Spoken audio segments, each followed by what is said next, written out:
pul yığmaq mümkün deyil. Amma mən sənə bir sual verim.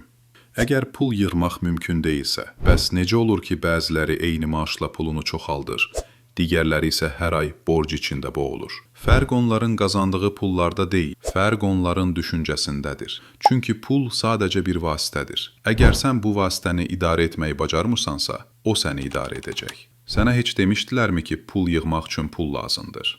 Yox, pul yığmaq üçün intizam və bilik lazımdır.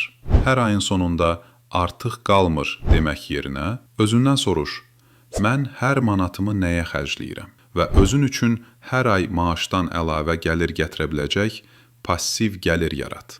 Bax, burada çoxları ilişir. Onlar elə bilirlər ki, çox qazanmaq problemi həll edəcək. Amma yox, əgər sən 500 manatla özünü idarə edə bilmirsənsə, 5000-lə də idarə edə bilməyəcəksən. Çünki bu rəqəm problemi deyil, bu vərdiş problemidir. Sənin bugün qazandığın pul sabahki azadlığının təməlidir. Əgər bugün onu idarə etməyi və çoxaltmağı öyrənməsən, sabah o səni idarə edəcək. Pul səni dəyişmir. O sadəcə sənin kim olduğunu daha aydın göstərir. Bir yaxın dostum vardı. 2500 manata yaxın maaş alırdı.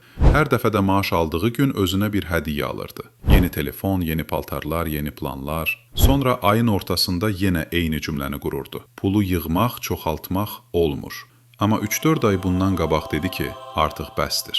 O, hər xərci yazmağa başladı. Hər qəpiyini izləməyə başladı. Özü üçün passiv gəlir yarada biləcəyi işlər gördü. Və bilirsən nə baş verdi? İlk dəfə o, pulu idarə etdi və bu, həyatındakı ilk azadlıq anı idi. Pul azadlıq demək deyil, pul seçim etmək gücüdür.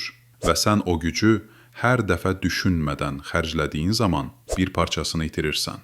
Özündən soruş, mən pulu idarə edirəm, yoxsa pul məni? Çünki bu sualın cavabı gələcək illərində kim olacağını müəyyən edəcək. Sən pulu yığa bilərsən, sən onu idarə edə bilərsən, sən onu çoxalda bilərsən. Sadəcə bugün başlamağın kifayətdir. 10 manatın olsa belə. Çünki məsələ miqdarda deyil, məsələ nəzarətdədir.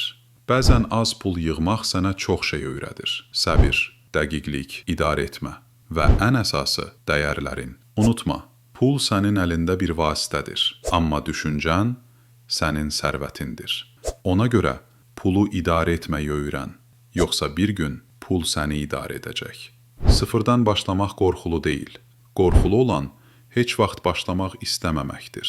Əgər başlamaq istəyirsənsə, kanalın TikTok və Instagram hesabına yazaraq məndən tam ödənişsiz mentor dəstəyi əldə edə bilərsən. Sən bacararsan. Sadəcə sıfırdan başla.